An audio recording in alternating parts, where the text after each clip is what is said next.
Hello everyone and welcome to another episode of Rated Puzzles Grind on chess.com. As always, I'll try to solve the puzzles as quickly as possible and then talk about the solutions.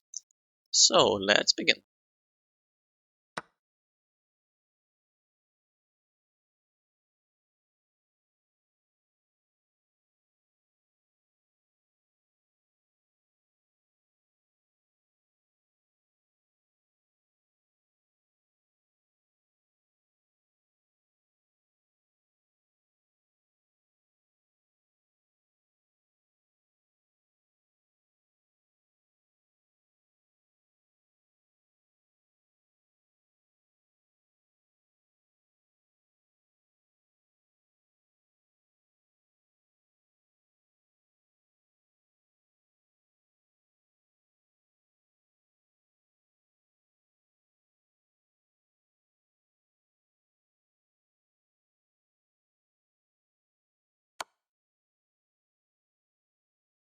Alright, apparently this puzzle is 2141 and it's just mate in 1.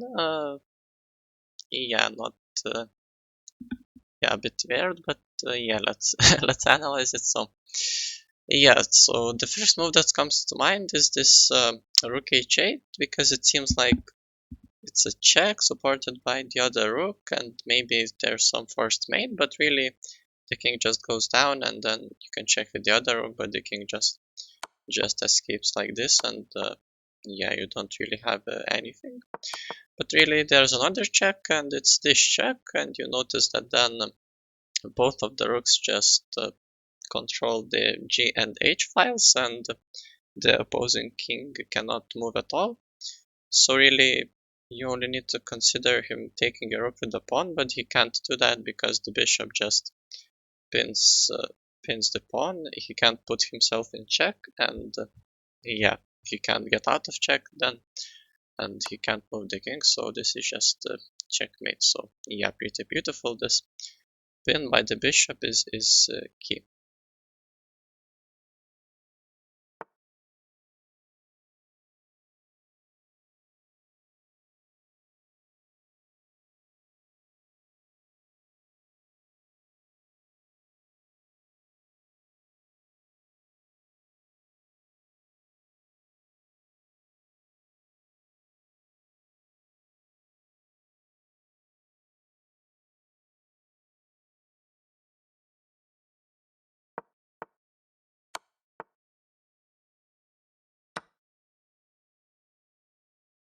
Wow, so this is also 2150, a bit weird because really there aren't that many moves to consider. Really, you see the pawn, it's close to promotion, so it's an issue. And conveniently, you have this knight nearby. If there was no knight, it would just be lost. You couldn't stop the pawn for promoting. The king is too far away, and yeah, you would just lose. But you have this knight, and you don't have that many moves really. You can't go here. The king just prevents you from doing that. And if you go here, maybe you could with the idea to block somehow. Maybe it's not so horrible. But really, this move is more appealing because it immediately attacks the pawn and the king can't protect it. It's too far currently. And really, then the only move for him to keep the pawn is just to push it. But then conveniently, you have this fork on c3. And yeah, it's a check on the king and attack on the pawn. So really, you just collect it, and yeah, he can try something, but really, you just bring the knight in, and yeah, just make sure your pawn doesn't get captured somehow, and then yeah, it should be winning. All right, so let's keep going.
Damn it, it's incorrect.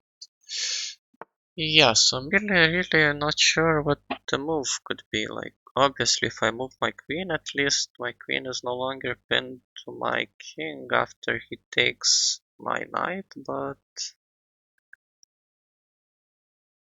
yeah, what else could I do?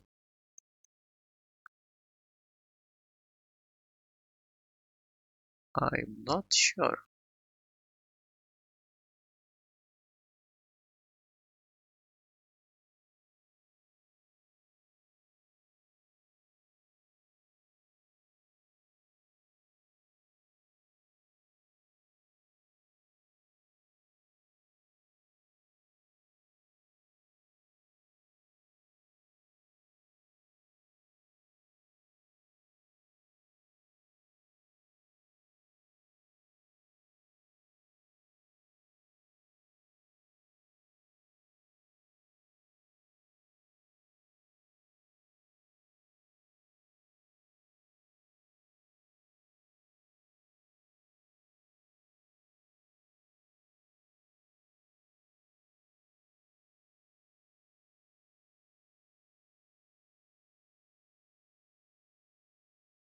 Maybe I just defend the knight with the pawn, and yeah, I think that might be reasonable.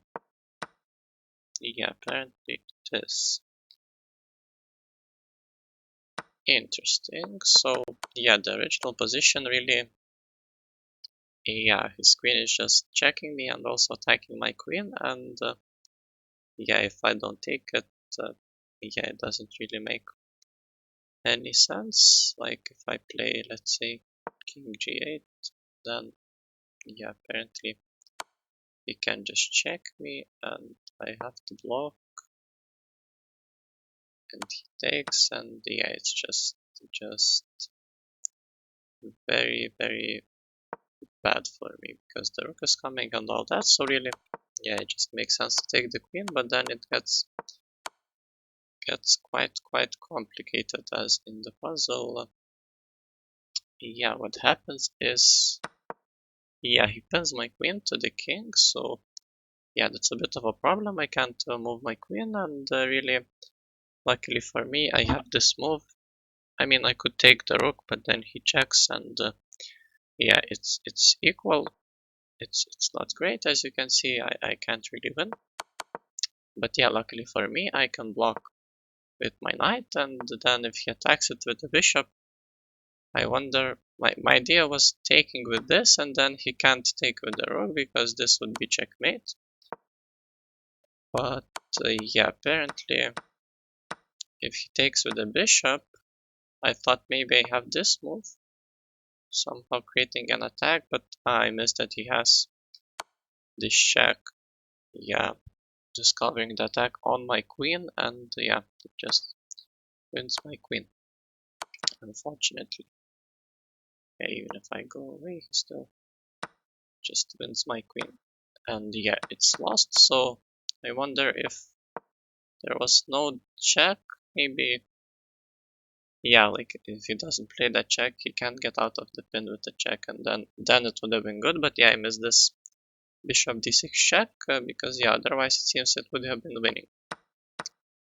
But I don't really need to do anything crazy, I just defend my knight, and if he wants to take me, just trade, and I'm up a queen for a rook, so yeah, it's just winning, so yeah, very nice puzzle.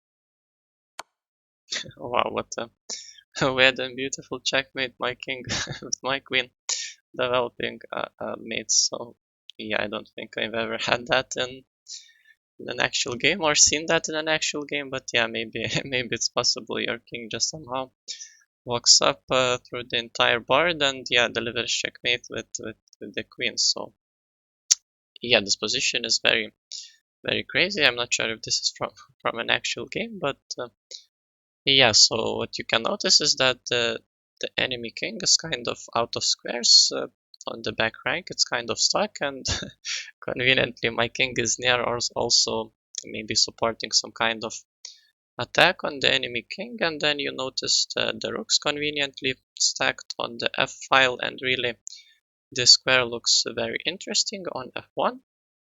It's basically the only check because, well, these two checks just hang the queen one way or another currently, so it's really the only interesting check. And then you see that the square is kind of protected with the rook and the bishop, and then kind of the queen after the bishop.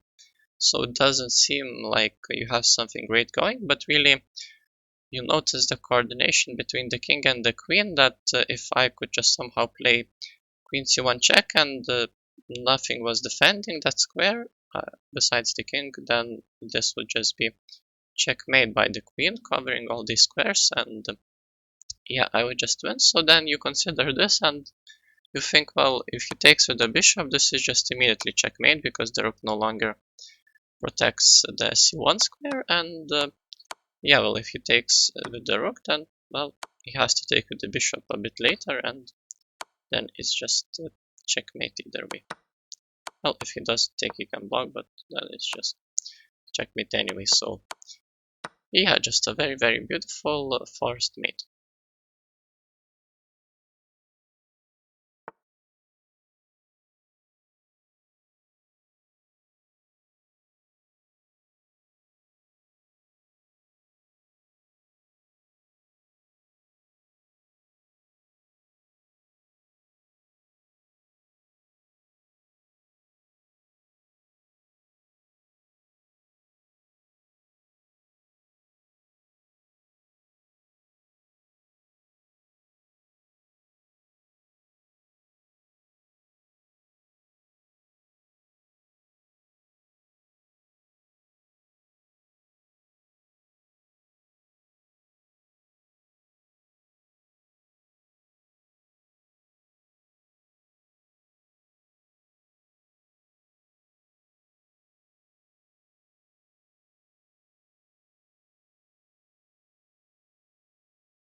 Wow, so yeah, this is a very, very beautiful first mate. So really, yeah, basically we have only two checks, this bishop check and yeah, this rook check, but the problem with checking with the rook is that he just escapes. Really doesn't even matter to which square, either d2 or e2. You really don't have any follow up checks, and yeah, you just lose.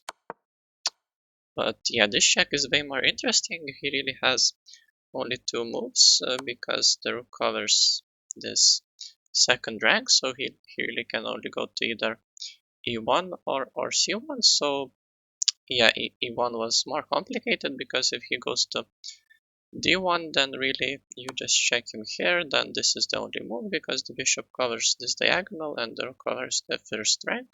He has to go here, and then you just check him here, and it's checkmate because once again the bishop covers this diagonal and the rook covers these squares and the bishop. Yeah, it's just all covered and it's checkmate. But yeah, it's more interesting if he goes to the left to the e1 square, because then you have to find this check, so has to go more to the left, because if you check it with the rook, then yeah, he goes to f2 and really you have nothing. So you have to check with the bishop and then only move. And this is where it's a bit interesting. You might consider this check or this check, and they try to calculate them, but really it just doesn't work because you just have no follow-up, and yeah, it's just all bad.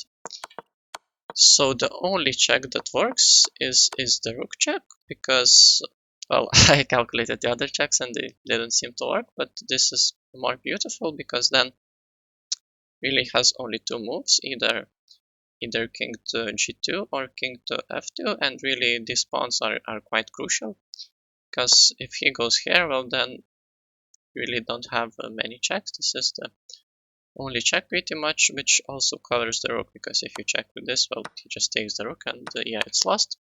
But this check is not only a check, but it also defends the rook, so it's very beautiful. And then this is the only move, and then the other bishop comes in and the bishops work together, and the rook supports the bishop and the pawn supports the other bishop, and yeah, it's just a very, very beautiful checkmate. And yeah, if he goes instead of g2 to f2 as in the puzzle, well, then it's the same, just in a different order.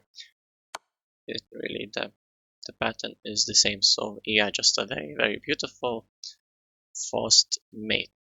Alright, so wow, we got 4 out of 5 puzzles correctly today, and yeah, today the video will be shorter than usual. I used to do 10 puzzles per episode, but really I think it's maybe a bit too long. I saw that the videos were all over 1 hour, so I thought that maybe it's a bit too long for people and they're not that interested to watch such long videos. So today I'm trying just 5 puzzles per episode, and I think it's also more sustainable for me because, well, 10 puzzles can be a little much sometimes, but yeah, I think 5 is quite fun and quite easy, and hopefully more feasible for you who are watching. So that's all for today. Thank you so much for watching. If you got this far into the video, I really, really appreciate it. And also, if you're watching this on the 31st of December or on January 1st of 2022, I wish you a very happy new year.